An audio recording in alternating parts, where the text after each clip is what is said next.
अपनापन है। माननीय नमस्कार दोस्तों, आप मुख्यमंत्री देख रहे हैं फरीदाबाद में NIT बस स्टैंड का उद्घाटन करने के बाद सीएम मनोहर लाल खट्टर संबोधन करने जा रहे हैं। देखें।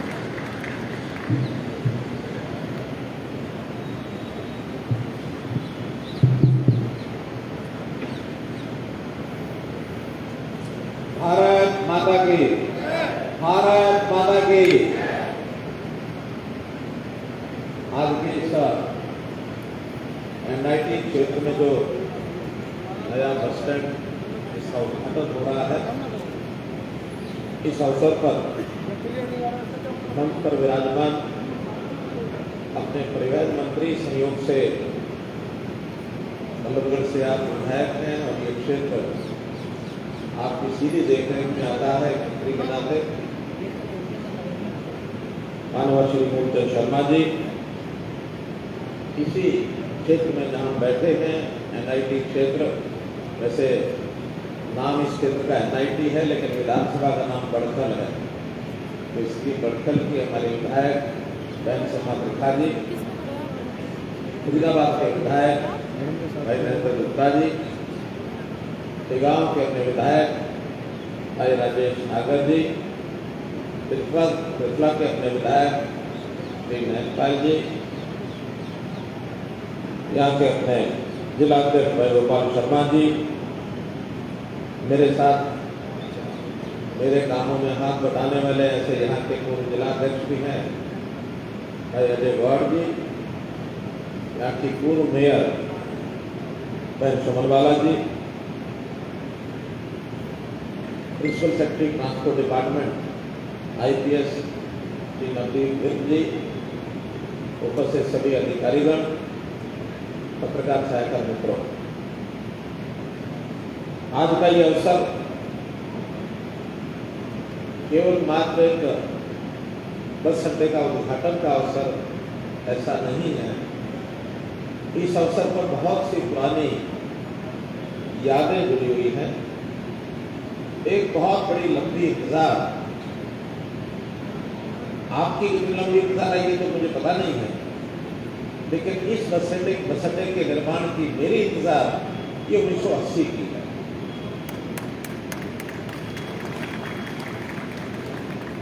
मैं 1980 में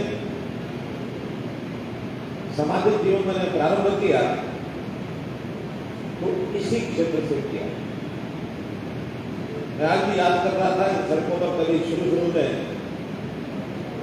साइकिल पर भी मैं चला कुछ महीने, बाद में संख्या ने हमको एक लूना TVS जिसको मोपेड कहते हैं वो दे दी गई थी। बाद में मुझे मोटरसाइकिल मिला। जैसे जैसे आगे बढ़ते रहे, काम का विस्तार होता रहा, वैसे वैसे साधनों की भी भरमार होती चली गई। हमको भी साधनों का उपयोग होता था, लेकिन जब कभी दूर जाना होता था, ये साधन ऐसे थे आसपास के स्थानों पर ही काम आते थे। जब कभी दूर जाना होता था तो यही बस अड्डा मेरे काम आता था। जब बस में बैठ करके टीन के शेड में लगे हुए थे, उन टीन के शेड के नीचे से बस चलती थी। गर्मी में बुरा हाल होता था, भीड़ इतनी होती थी, दौड़ करके बस पर चढ़ना पड़ता था। दिल्ली की बस में तो भीड़ अत्यधिक होती थी। वो सारा दृश्य 1980-81 का मुझे याद मन में आता था कि कभी ये पसंद अच्छा बढ़िया भी बनेगा, कब बनेगा? हमारी कोई सेल सरकारों में तो होती नहीं थी। मैंने एक बार डॉक्टर मंगल सेन जी को कहा, अच्छा NIT का बस अड्डा बहुत खस्ता हालत है, उसकी 3 सेंटर चलता है, बड़ा भवन बन जाए तो सरकार को जरा आप ही कही। आज उनकी मुझे याद आ रही है। तो मैं सबसे पहले तो डॉक्टर मंगल सेन जी को इस नाते से भी आज याद करता हूँ कि कल ही उनका जन्मदिन था, 27 अक्टूबर को उनका जन्मदिन। और एक मन में विचार उठ रहा है, अगर आपकी सहमति हो तो उसको भी आज पूरा कर दें कि क्यों ना इस बस अड्डे का नाम डॉक्टर मंगल सेन जी के नाम पर रख दिया जाए।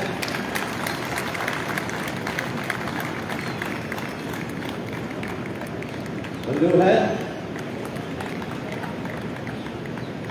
एक हमारी घोषणा पिछले बजट सत्र में भी थी कि आगे से बस अड्डे जो होंगे उसको हम बस पोर्ट करेंगे। वैसे पोर्ट जो होता है वो सामान्यतः समुद्र किनारे होता है, बंदरगाह के नाते से जिसको कहते हैं।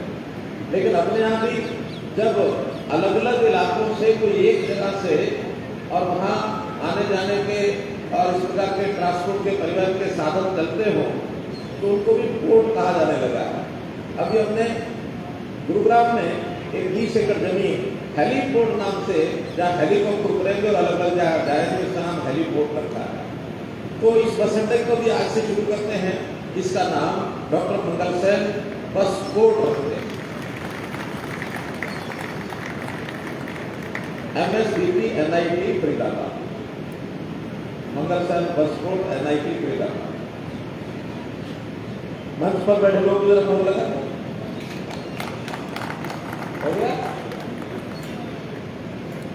अभी जो बस पोर्ट यहाँ बना है, इसकी व्यवस्था इतनी सुंदर बनाई गई है हमारे ट्रांसपोर्ट डिपार्टमेंट ने जो मुझे बताया। अब तो लोकल बसें यहाँ से नहीं चलेंगी, अब यहाँ से एक प्रकार का ये अंतर्राज्यीय बस स्टैंड हो जाएगा।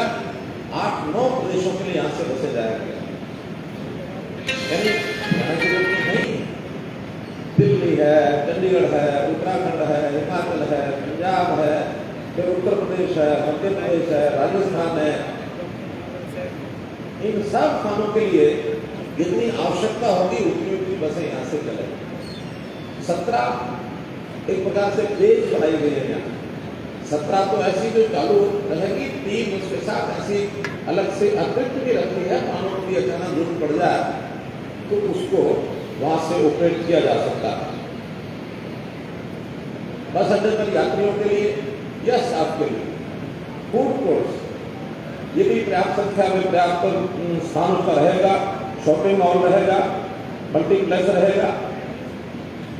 और ये सब आपकी जानकारी के लिए जो बस पोर्ट बन रहा है, ये बस पोर्ट शुद्ध सरकार ने नहीं बनाया।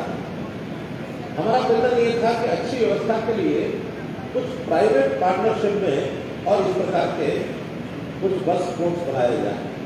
ये पहला bus port private partnership PPP mode पर ये बनाया जा रहा है। और जो कंपनी है जिन्होंने ये दिया है, पैसिफिक रिटेल की बस स्टैंड बनाया है। हमने उनको 4 एकड़ जमीन दी है, बिड हुई थी, कंपनी आई थी।